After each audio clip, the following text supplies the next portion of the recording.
everybody. Thank you so much for being here. My name's Jen Hinderleiter, and I'm the Executive Director of the Local Change Foundation. And I'm just so thrilled that you're here to join us today for our free seminar on nonprofit board roles and responsibilities. So as we go along, feel free to drop your questions into the chat whenever they come to mind, and I'll keep an eye on it and make sure that we get to all of the questions. And don't worry about taking a lot of notes. We'll send a follow-up email in the next couple days with a short feedback survey and a recording of today's session so you can revisit anything that you missed. And I am so excited to introduce our presenter, Nia Wasink from Prismatic Consulting. Nia's work with nonprofits draws on her deep experience and extensive research into both best practices and equitable practices, which aren't always the same thing. And her approach prepares organizations not just for what's next, but for what's possible. And so with that, let's get started and welcome Nia. Fabulous. Thank you so much, Jen. Thanks for having me back. And I'm so excited to see y'all here. Let's jump in. Let's talk about boards and how we can be better board members or support better board members. I'm sure we've got some staff on the call as well. As Jen said, I am Nia. I'm with Prismatic Consulting. We do a lot of work with nonprofits in the fundraising and board governance spaces. So making sure we've got really strong boards that can help lead our organizations into the future. For those of you on the call, not watching the recording, just the people live today, if you want to drop in the chat your name, your location. I know we've got folks from all over Colorado joining us. And if you sit on a board or are on nonprofit staff and supporting a board, which organization? If you're not, if you're kind of board curious right now, what kind of cause are you most interested in?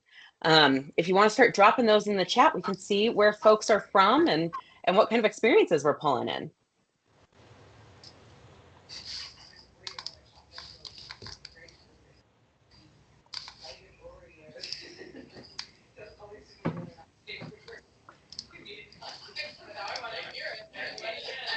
Oh, yay, we've got some early childhood folks. Love what you do. HOA boards. Brookfield Community Foundation. Awesome.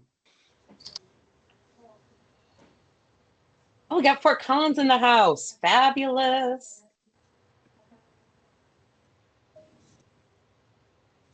Oh, KGNU, right down the street. Love it. We've got Longmont. We've got Boulder. We've got Broomfield. Oh my goodness. So great to have you all here and chatting with us. Oh, and I love seeing I've got some of my current and former clients on the call too. Hopefully you'll still learn something new today. As Jen said, please drop questions in the chat throughout. I know it's not always easy to come off mute and raise hands or anything. And that way we'll make sure we always get back to them and cover your questions. Just looking at this amazing list of people, we've got people all different levels of experience and engagement and different organizational sizes. So I'm also going to encourage you as peers, if somebody has a question and you've got a good example of how to address it or something that's worked for your organization, I don't have to be the only expert on this call. Feel free to jump into the chat with your thoughts about that as well. So what we're going to cover today, we'll talk about some quick myths about nonprofits and nonprofit boards. Really spend a lot of time talking about responsibilities.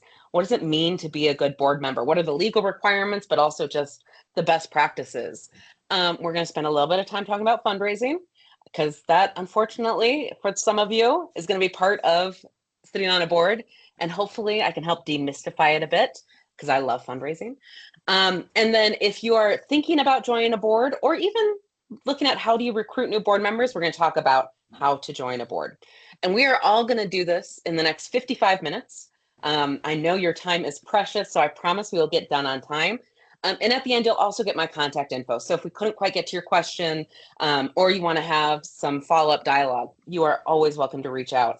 I love getting to support nonprofits across our community. So some common misconceptions. And again, if you already sit on a board, this is helpful for you to know if you're thinking about recruiting folks. Like, what misconceptions might people be coming into potential board service with? These are the things I hear the most. Number one, you need deep pockets, right? The only people who can serve effectively on boards are wealthy. That is not true whatsoever. We want a nice variety of people on our board. That's going to include skills, backgrounds, demographics, as well as socioeconomic status. Having folks on our board who don't necessarily have deep pockets, but are really well connected into our community or really know our programs well, or maybe we're even part of our programming at one point, can be really effective if we are concerned about high quality board governance. The second myth, the board runs the organization. If that is something you have been concerned with, like, gosh, I'm just a volunteer on the board, I'm gonna have to run the organization. Let me dispel that for you. The board does not run the organization. You have governance responsibilities, fiduciary responsibilities, but hopefully you've got staff. If you're a really, really small organization, you might have some additional volunteers, but the overall operational responsibility is typically not on the board. That's going to be on some other folks. You still have a very important role within the organization, just not the day-to-day running of it. The last myth I want to cover is that low overhead means it's a good nonprofit. I'll do some quick definitions. Overhead, you might have heard about, gosh, the organization has really high overhead, so they must not be doing well. Usually what we mean when we say overhead in the nonprofit space is it's our administrative costs and our fundraising costs. So things that aren't going directly into our programs, into service of the mission. And so this really came about in the nonprofit space in the 1980s. We had some of the charity watchdogs come together and say, we need quick and easy ways to determine if a nonprofit is doing good work so that potential donors know this is a good place to invest their funds. Well, nonprofits are much more nuanced than that. Our work is much more nuanced than that. And so having this quick calculation of how much they're spending on technology in comparison to direct service doesn't actually tell us if the organization is managing money well, investing wisely.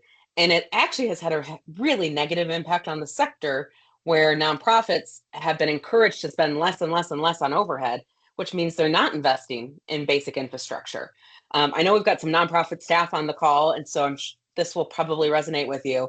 There's a running joke that you're going to walk into a nonprofit and be handed a computer that's running Windows 95, and your chair is held together with duct tape. That's not so much a joke. I have walked into those experiences. That is very real. And that is all a result of not investing in some of those basic expenses.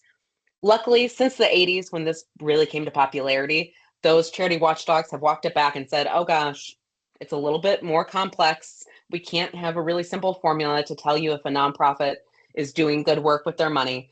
And they've come out with some better practices in that.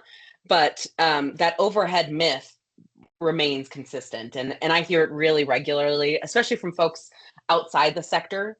I still get calls from donors even saying, hey, what's the overhead on this organization? And I'm able to kind of parse that apart and help understand where overhead is actually really good for a well-functioning organization.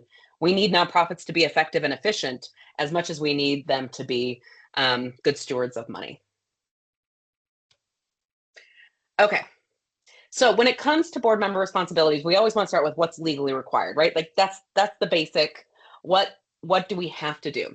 So we first look to the IRS. They're the ones who have established the tax code that allows for nonprofits to exist. The majority of the folks in the chat that I'm seeing are 501c3s. A 501c3, that term just refers to where your organization falls in the IRS guidelines. 501c3s are the organizations that don't pay sales tax or property tax, and where donors' gifts to the organization are generally tax deductible. That's why they're the gold standard, right? Everybody wants to be a 501c3.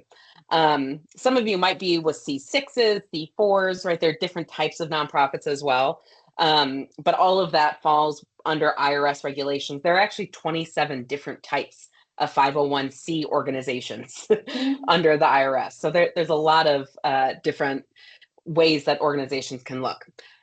But they're all required to have a board of directors. That's true across all 501s. The IRS says that board has to have 3 unrelated board members. So some of you might have a spouse couple serving together on the board. you have to make sure that you have at least 2 other non-related people to meet that minimum 3-person threshold. Part of this is because we want to make sure that there are no conflicts of interest, that there isn't any self-dealing, right? People benefiting themselves or their families. So we need to have unrelated people who can bring in different perspectives. I will say, generally speaking, having related people on your board isn't a best practice. It's also not uncommon, especially if you're a newer organization, you've got that founding board. But transitioning away from that is always a good idea, just to make sure that you're able to provide really the best decision making on behalf of the organization. In terms of board service and structure, that's about all the IRS tells us, though. 3 unrelated people. Hopefully, y'all have that. Then we look to the Secretary of State. In Colorado, that's the entity that oversees our state level registration for nonprofit organizations. The Secretary of State says our board have to have a president, secretary, and treasurer. Those 3 roles must be filled, and those officers must be 18 or older. Again, not much guidance beyond that. The Secretary of State does have a whole training program on best practices, but in terms of actual regulations that we have to follow, it's just those 3 officer positions, and they have to be 18 or older. Hopefully everybody on this call, thumbs up. You've got 3 unrelated people, and you've got at least those officer positions filled. Great. Further in our Colorado law, it talks about what makes a good board fiduciary, right? What is that responsibility of boards? And this is directly from the Colorado revised statutes. They say that directors have to be able to discharge their duties in good faith, with the care of an ordinarily prudent person, and in a manner that is they reasonably believe to be in the best interest of the organization. So we usually see these 3 things actually across states: some sort of good faith measure, ordinarily prudent, language similar to that, and best interests. What this tells us, number 1, is that we need board members who are willing and able to actively be engaged in the work so that you can operate in good faith. You don't need special certification. That's what ordinarily prudent means. You're here today, I'm going to say you all are ordinarily prudent. Well done. You have met the Secretary of State guidelines there. And then that last one, best interest of the nonprofit, that's where we get into conflict of interest, right? We have to be able to discharge our duties. All of the decisions we make as board members have to be able to put the best interest of our organization above anything else. What that looks like and how that breaks down is what we usually refer to as the duty of care, loyalty, and obedience. This is a great resource from BoardSource. This is your a great resource for you in general. If you haven't been to BoardSource and their website, I highly recommend you check it out. They have a lot of resources that are available for free, including this one-pager. There are additional resources that you pay for or you're required to have a membership to get, but they're really just a great hub of different resources. They've got articles, blog posts, things you can look at to help you. And certainly when I was a newer board chair, I was on there constantly. What do we do with this situation? Who has a template for that? BoardSource is a great place to go. So care, loyalty, and obedience, though, those are the things that I referenced in the state statute, and that's really true across the nonprofit sector. When we talk about the duty of care, we're really making sure that you're paying attention, right? It's hard to care for somebody or for an entity if you're not paying attention. You don't know what's going on. And that's one of the most important things as a board member, that you have enough information to be able to make sound decisions. What that translates to is, are you showing up to meetings? Are you reviewing packets in advance? Do you have thoughtful questions for your staff team when it comes to those topics? All of that then allows you to provide really good, effective care. The next one is that duty of loyalty. It's also where we find the conflict of interest, right? Are you able to put the organization's interests above personal interests? And that isn't something that you have to be able to do all the time. If you can't, you can recuse yourself from a decision. So I know we've got a lot of early childhood folks on this call. A great example, I was on the board of an early childhood center. We also would have parents of children in our programs on the board. Once a year, we'd have to vote on tuition.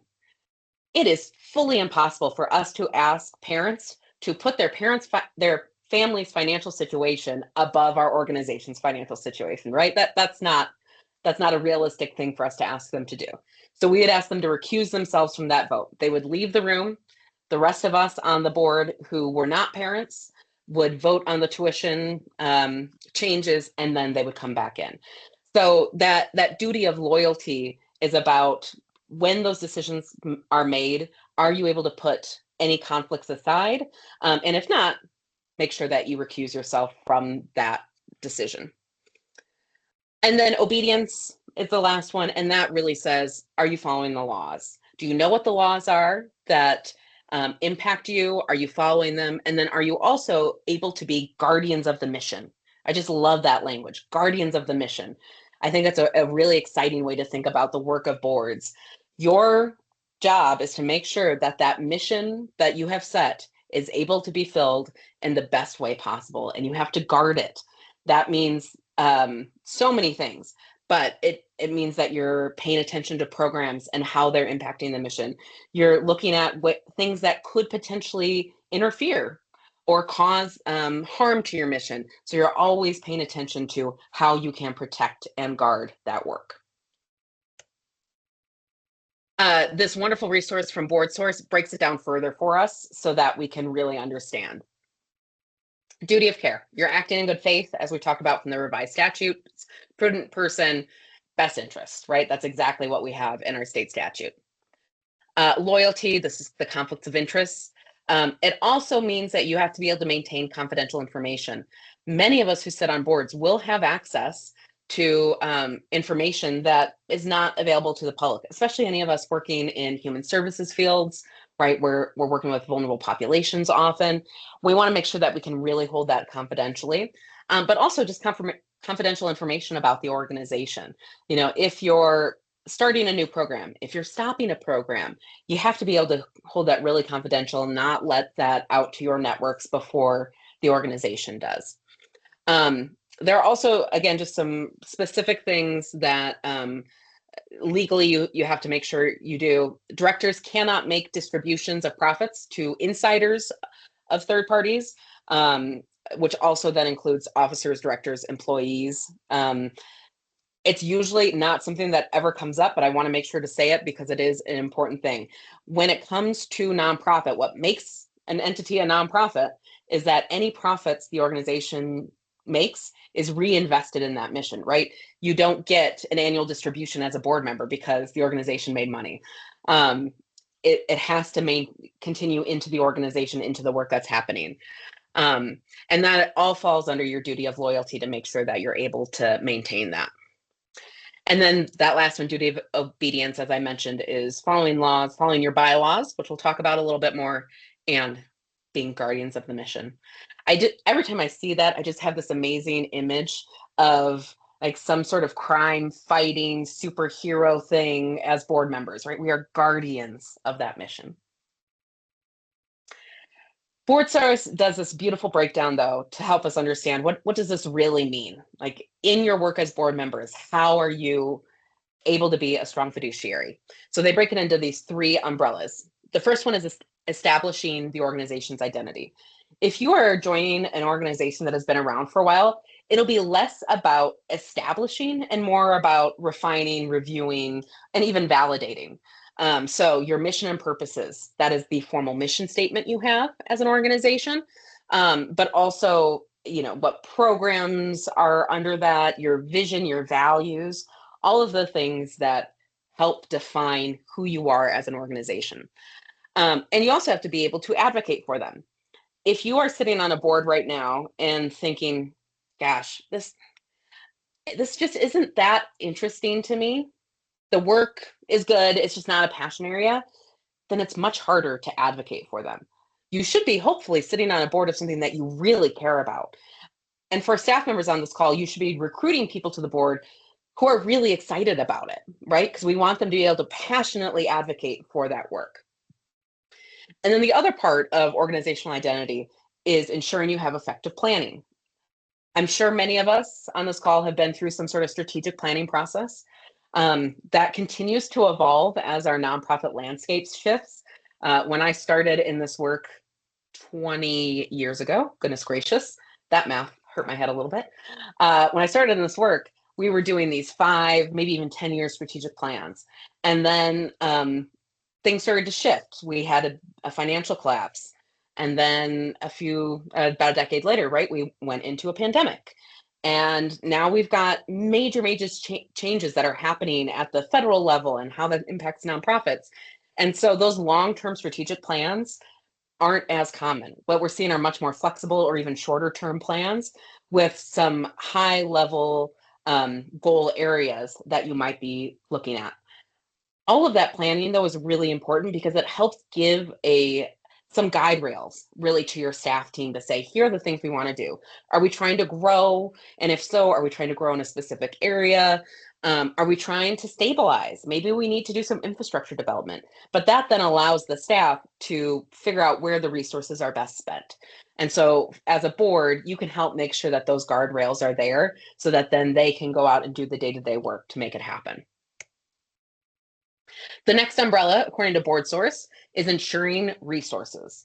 One of your most important resources will be your chief executive. You might call them an executive director, a CEO, a president even, but whoever is the day-to-day manager of the organization who has that ultimate responsibility, selecting them is one of the most important things you can do as a board.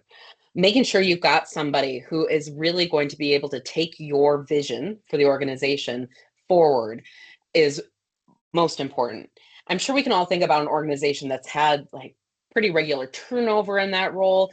Every time that happens, there's continued instability within the organization.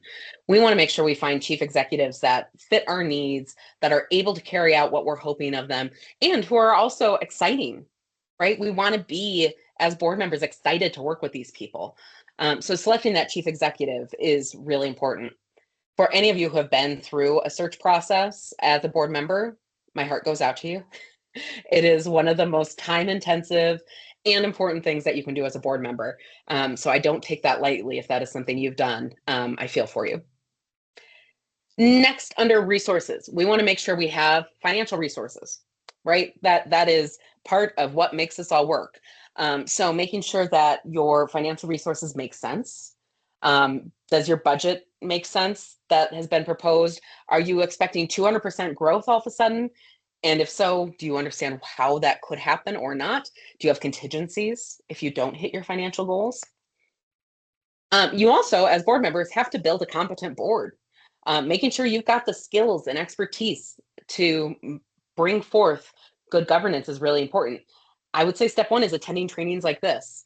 I really cannot overstate my gratitude for you for coming to something like this, because it really does make a difference to understand what are the best practices and what is happening in the nonprofit sector at large helps you to be one of the best governing boards you can be.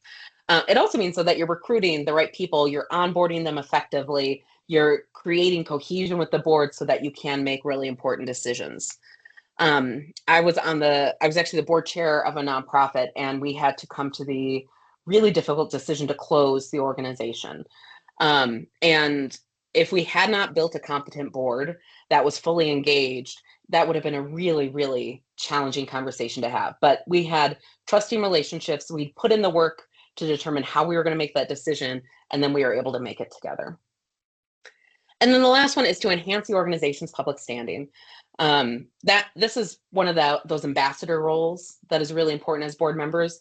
Being out and talking about your board service excitedly, sharing, bringing people in, all help enhance that public standing. And then the oversight piece. This is probably where most people think about the responsibilities of boards, and it is one of the most important. But this oversight piece can also be the more challenging thing to really get your arms around. And this is not about you as individuals or board members. This is really a structure that we've created in the nonprofit sector that doesn't work great. Most of you probably come together, once a month, maybe once every 2 months, and you're expected to provide really big oversight to the organization. So one of the things I find is most helpful is to think about what types of oversight are most needed from boards and really hone in on how to get the information you need to then provide that oversight. Again, from BoardSource, Supporting and evaluating your chief executive is one of the top things.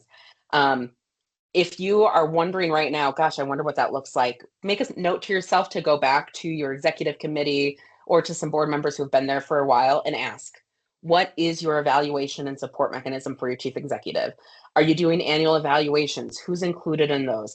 How are you as board members getting effective information to make sure that you can do a strong evaluation? And then what are you basing that evaluation in? The best evaluations are going to come back to shared goals, to your strategy, right? Making sure that you really figured out where you want to go as an organization, and is your chief executive helping you get there? It's important to be really cognizant during that process that you're evaluating your chief executive in ways that are actually helpful. So many organizations will do full 360s. They want to get feedback from community partners, from staff, from volunteers, from donors, and that can be helpful. It's also a big lift, so it might not be something you do every year. And in those off years, what is it going to look like? How are you going to tie your chief executive's evaluation to something meaningful?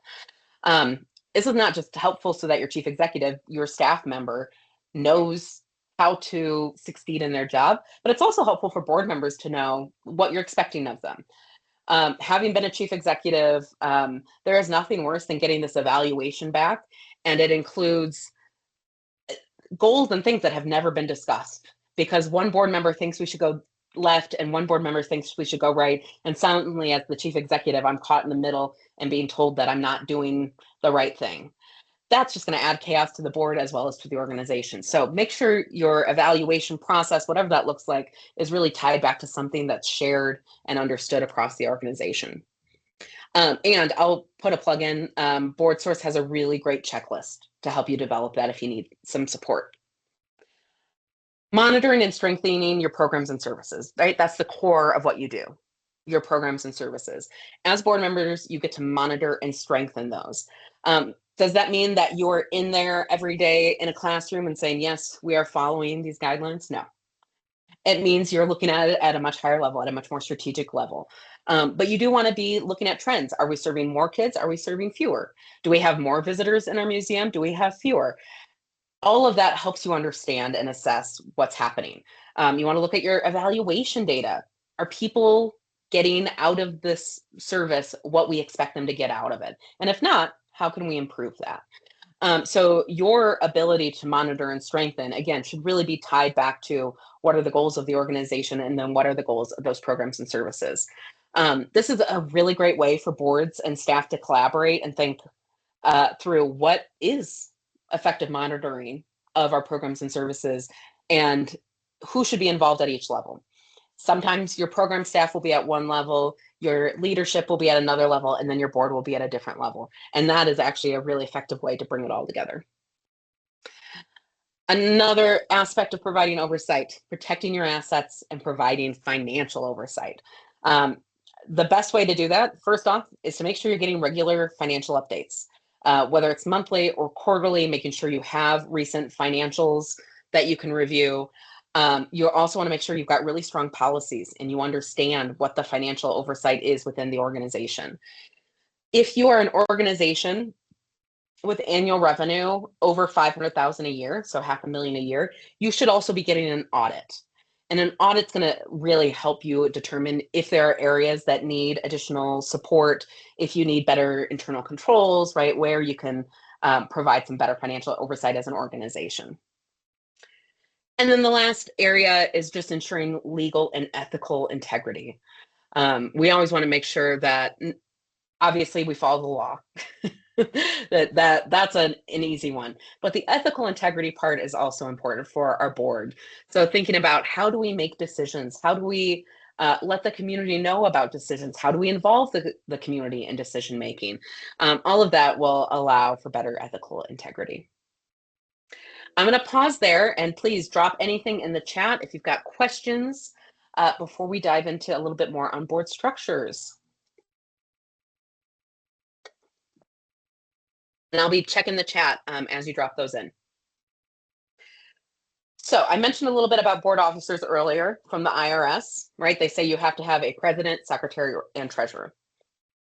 Or sorry, that's the Secretary of State. that says president, secretary, and treasurer. Your president can also be referred to as a board chair. Those terms are often used interchangeably within nonprofits, but they are primarily responsible for leading the board meetings, ensuring that the meetings are following the bylaws, and that your whatever governance practices you put in place. So many nonprofit boards will adopt Robert's Rules of Order, which I'm sure many of us have heard about or use, which gives us a nice framework for how do we make decisions, when are motions called, how does that work?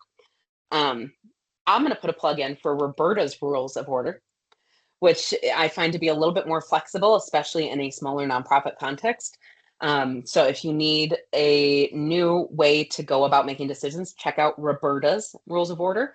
But whatever you've adopted, we want to make sure your board chair knows how to manage that, and follow all those guidelines throughout your meetings.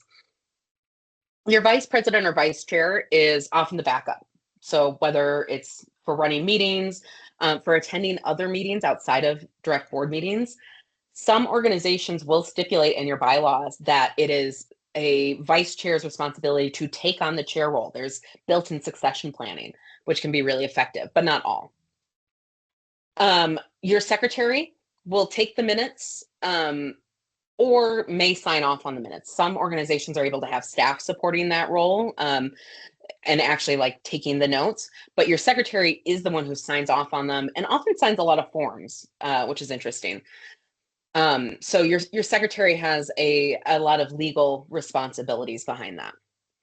And then your treasurer, I really like to think of the treasurer as like the financial conduit and translator for the board. You're going to have board members who are not really familiar with reading financials, don't understand what it means. As a treasurer, you're there to help them understand. Are we doing well? What are areas of concern? What should we be monitoring? What does this budget mean? And so that piece for the treasurer is really to make sure that the board understands the financial situation and can make strong decisions based on it. Oh, I love to see, we've got some questions coming in. Can a board member serve as both secretary and treasurer? Yes. So I do want to say, you want to check your bylaws. Some bylaws will stipulate what roles can be co-held. The best practice, though, is that your president doesn't hold any other role. So we don't want your president also being your treasurer or also being your secretary, especially if we've got the secretary signing off on minutes. It's really hard to just functionally take minutes while you're running a meeting, but it's also not a best practice to have the same person reporting, here's the outcome of meeting that they were also running. So I would recommend, your president stands alone. If you need to have a secretary and treasurer role that's shared, you absolutely can. You can also have two people share some of these roles based on your bylaws.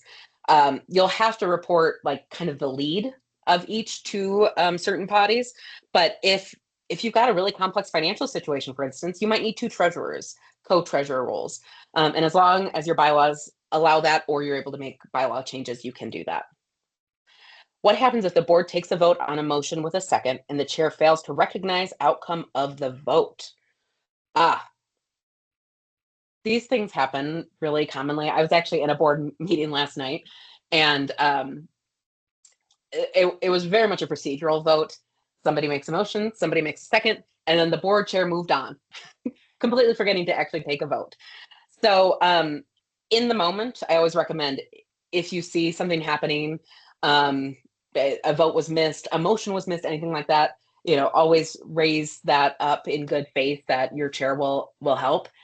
If it's something contentious, though, maybe the board chair was intentionally avoiding the outcome, you should still raise that concern and ask that it be documented in the minutes. The minutes are an important thing from a legal standpoint, and I never want to scare board members, especially newer board members, but in the event that something goes really wrong, in the event that you make a decision that has legal implications for the organization or has liability implications for the organization, you might have to have those minutes that are sent out to investigators, to your insurance team, anything like that. And having it noted that you raised an objection, that you addressed that your governance procedures weren't followed, is really helpful in that process and helpful in protecting you. Can you say more about the legal aspects of the secretary's role? You also mentioned a lot of forms. Can you say more? Yes. So Erin, it definitely depends on the type of organization and your filing requirements. Most of my work is in human services organizations. And so a lot of times, any files formed with this files filled, goodness gracious, I've suddenly lost all my words. Any forms that you're filling out for the state often require the secretary's signature, and a lot of legal forms like purchases of major equipment might. More than anything, I've run into this where a secretary has been somebody remote and we've had to figure out how to proxy get that signed. Your board chair is probably the second most commonly requested person to fill out forms. So when I say a lot, it's more in the context of all of the forms that are completed by board members. And it all depends on your organization structure, type, et cetera. Like I was on the board of an organization that served teenagers in a housing situation. We had a ton of legal stuff we had to deal with. And so the secretary was pretty regularly coming in to fill out forms. I was also on the board of an organization that just did after school programming. Our secretary wasn't needed for a lot except for like annual filings with the state of Colorado. So it really depends. If you're unsure for your specific organization, I'd reach out to your chief executive director, and see what it looks like for you. Okay, how do we account for the generation gap, especially board members who refuse to follow the Roberts Rules of Order? It's a great question. I would really start with a structured conversation around why it's important to have governance practices and understand how you will go about making decisions, and then talking about what is or isn't working. What I often find with organizations is that they know the basics of Robert's Rules. We're going to have somebody motion for a vote. We're going to have somebody second. We're going to take a vote. But then the deeper understanding of that, of what Robert's Rules actually requires in terms of discussions and when you can make amendments and all of that, is usually not upheld. And that can be fine, but you do want to make sure that it's stated. The bigger issue is actually when we have folks who have different understandings of how it will be used within our board. Are we going to be really strict on Robert's Rules and we have to follow these systems and processes? And if so, we need to do a training for our board. Others who want to be much more flexible and maybe even do their own revision of here's how we're going to take votes. More than anything, though, make sure you've got expectations that are set, you've agreed to them as a board, and then you're able to do training on whatever that looks like. If that feels challenging for your board and your board dynamics, you can also reach out for support. There are plenty of us in this space, myself included, who do Robert's Rules specific trainings for nonprofit, who help them develop their own practices around making decisions so that you can have something really specialized. Do I recommend any particular resources for learning about Roberta's rules? So there is a whole book. It's called Roberta's Rules of Order. That's where I started. There are also just some great webinars. I think Blue Avocado actually did one. They're another online resource for boards. But if you just look up Roberta's Rules, you'll get some of the basics. And it can also be a helpful exercise with your executive committee, which is typically made up of your board officers and maybe some others, to think about what is serving us right now and how we make decisions, what's not, and how do we come up with a better solution for us. Oh, let's talk about committees. So I mentioned the executive committee. Typically, again, going to be your officers, and you might have at-large members. So it's not uncommon to have the immediate past president sit on that for continuity. Maybe you've got a really important committee who you want the chair to sit on the executive committee just to help with some of that. Your executive committee, though, is really there to make sure that the board is taken care of, that you're getting your requirements in for the year, your annual budget, your chief executive review, right?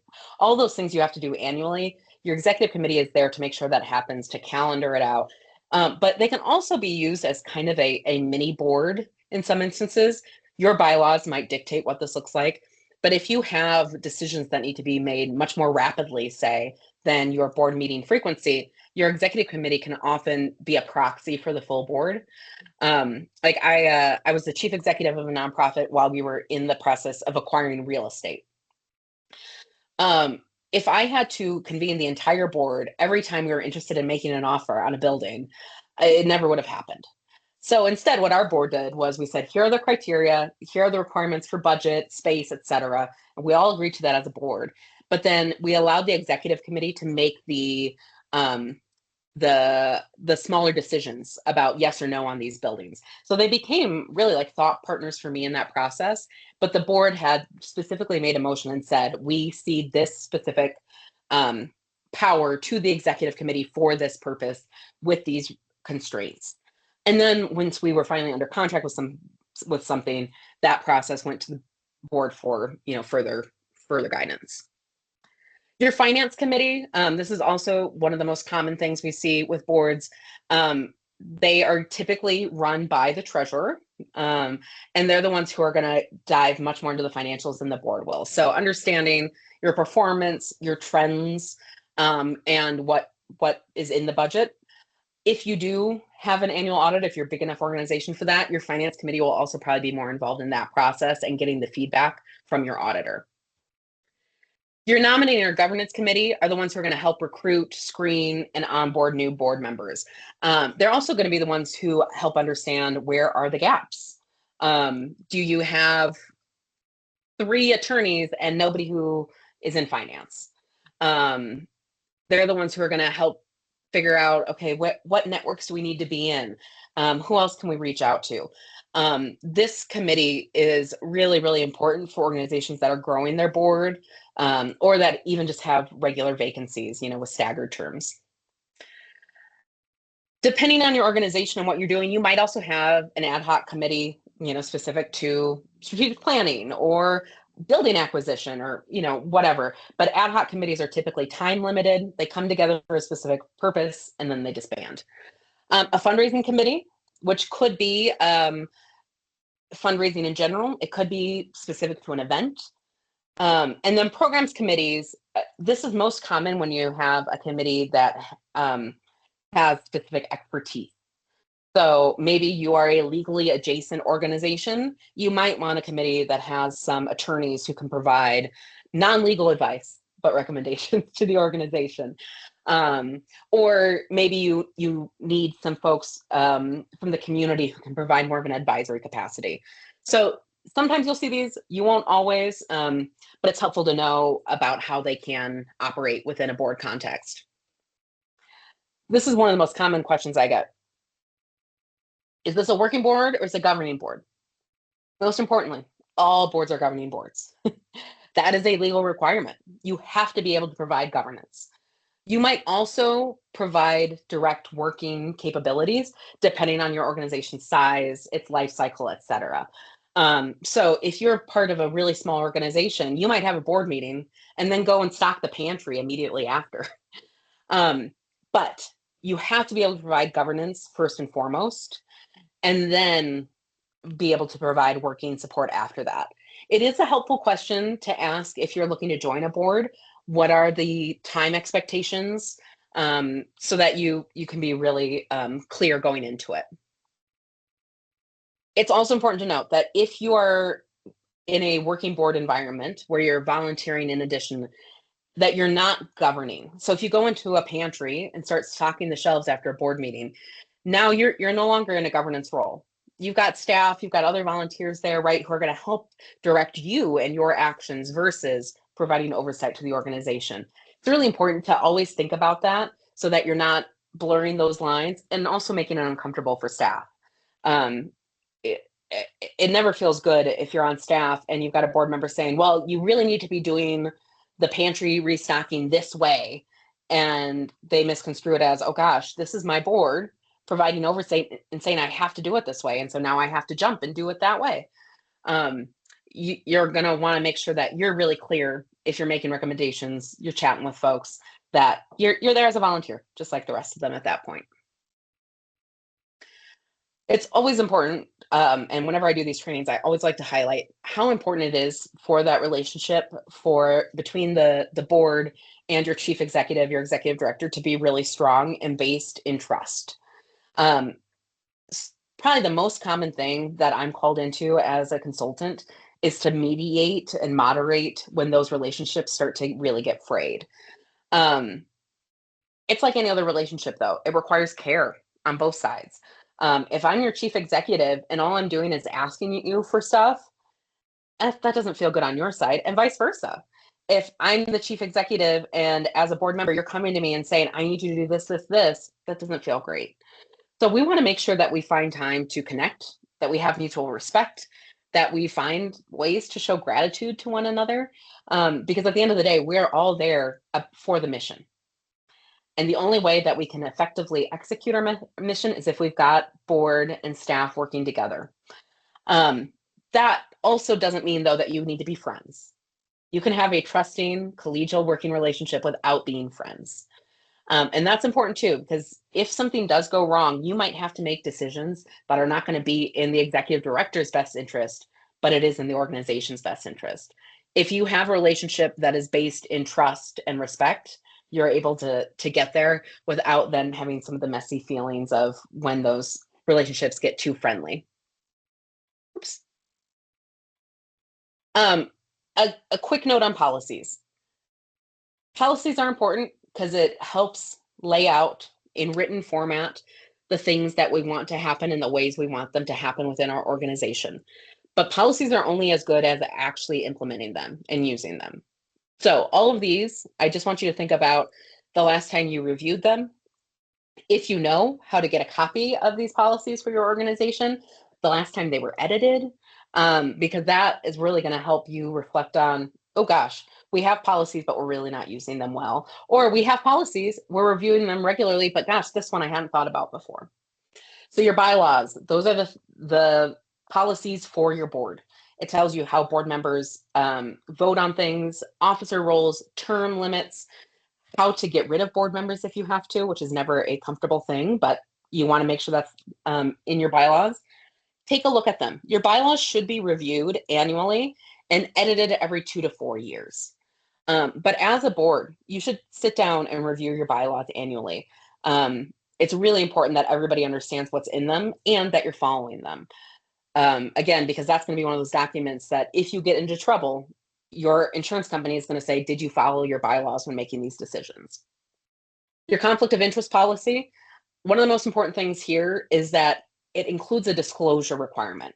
So we are all probably going to have some sort of conflict of interest with our organization because we care about it. So we're often running in similar circles, or we're involved in other organizations that are similarly aligned.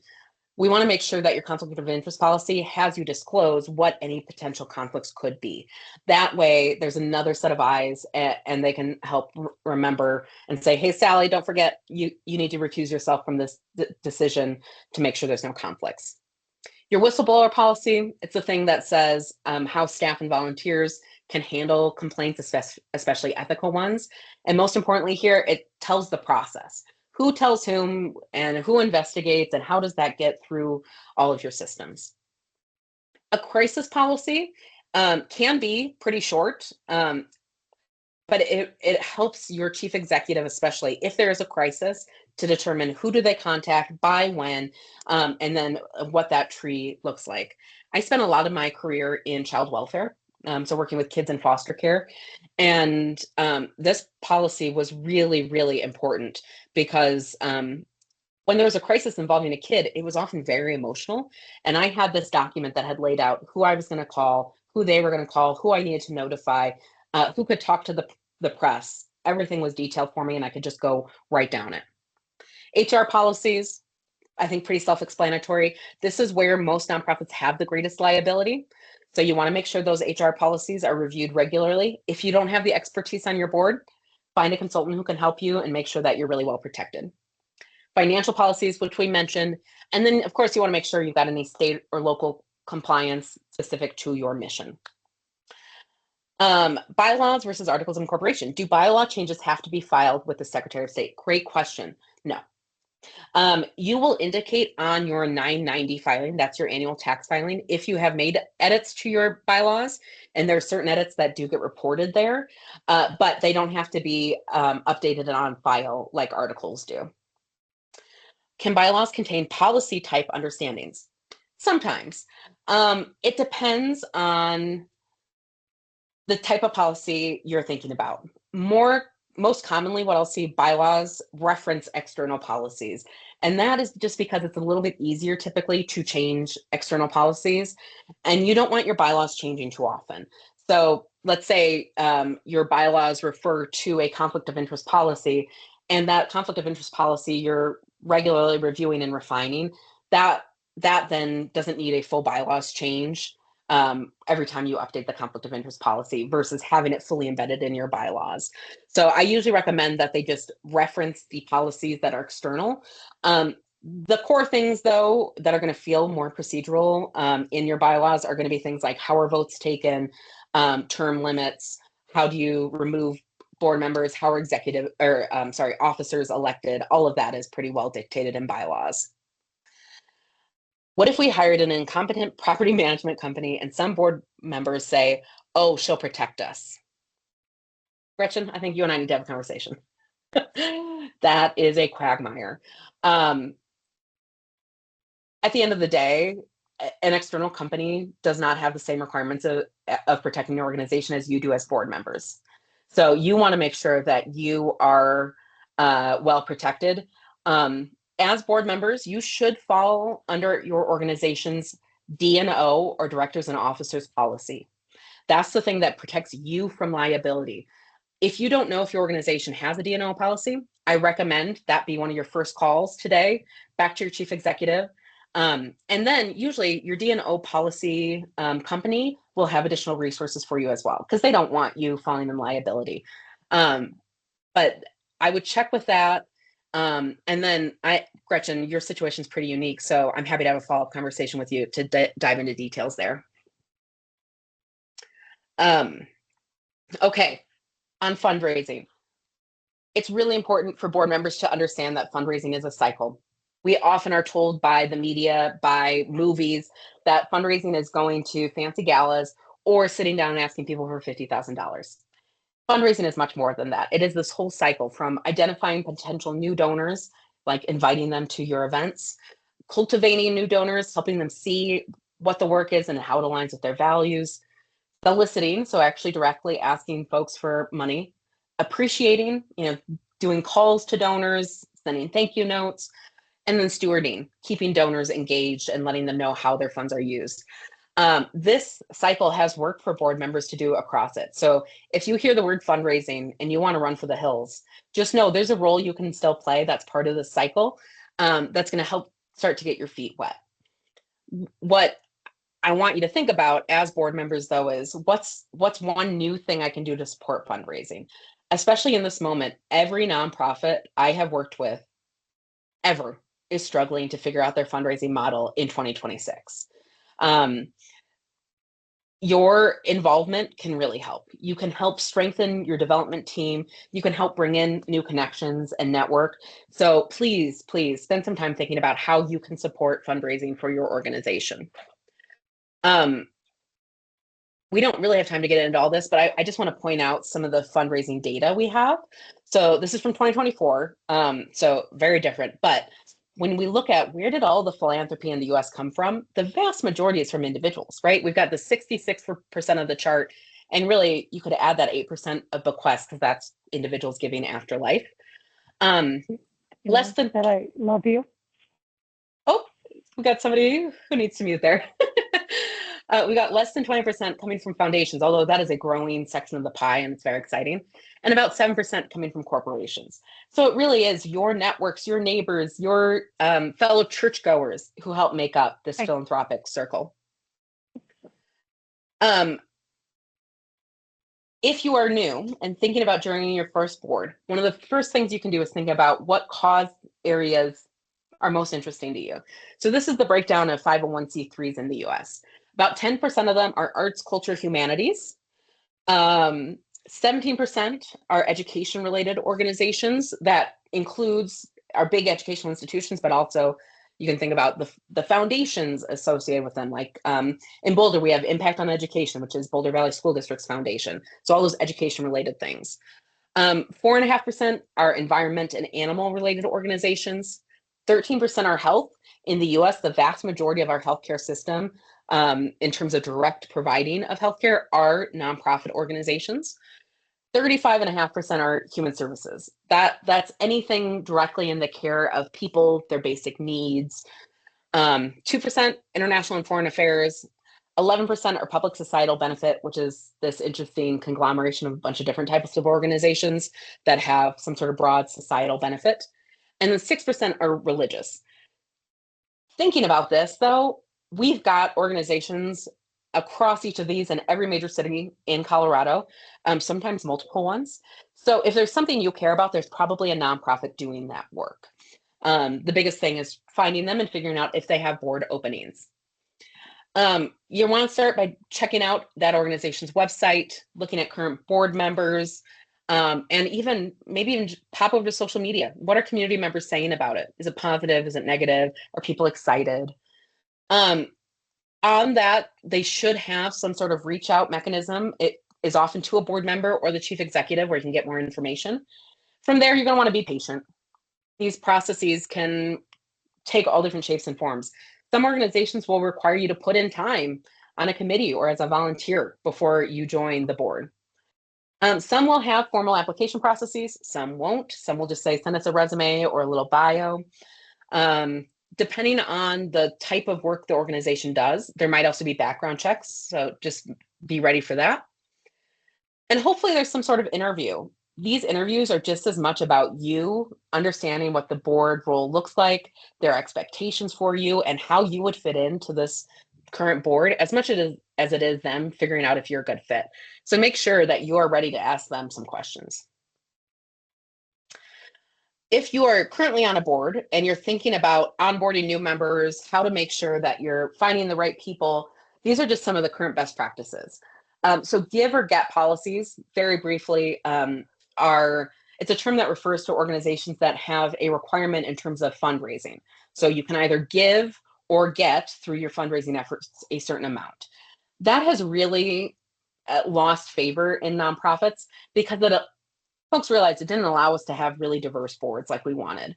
If you still have a give or get policy, I'd recommend you having a conversation with your board about how that's serving you and how that's not, and other ways that you can promote fundraising and giving that isn't through that type of policy that can feel exclusionary. It's really important to think about lived experience. So if you are an early childhood organization, do you have people with children currently in an early childhood environment that are part of your board and providing oversight to the organization? If you are specifically looking to recruit people from underrepresented backgrounds, it could be people of color, it could be youth or young people representative, right? A group that is not typically represented in boards or on your board specifically, try to bring them on in a cohort. There's nothing worse than bringing on somebody who's not represented and then them feeling tokenized or like they have to speak on behalf of a large population. That can provide some cohort camaraderie as well. Board buddy systems are fantastic. Help new board members get a direct line in, and make sure you're always looking at that onboarding process. Are we providing enough training and support for new folks coming on? With 1 minute to spare, as I promised, I was going to get you out of here on time. Please reach out to me. Here is my info. That email, nia@teamprismatic.com, will come directly to me. I would love to help you. I've got lots of resources and templates. So if there is one of these policies, you're like, oh, I don't know if we have one of those, let me know. And I'm sure I've got something to send. And thank you all for trying to be the best board members possible. We really appreciate it. Mia, thank you so much. This was such great information. Again, folks, we'll be sending out an email probably tomorrow with a link to today's recording, and there'll be an email address if you'd like to request a copy of the slides. I'd be happy to send them your way. And we will continue to offer nonprofit trainings throughout the year, so do check the credit union's events and seminars website. They'll be posted there, or you can reach out to me anytime through the Local Change Foundation. And thank you so much. A great day, and thank you so much for all that you do for your boards and for the nonprofit community. Take care, everyone. Thank you. Bye. Bye.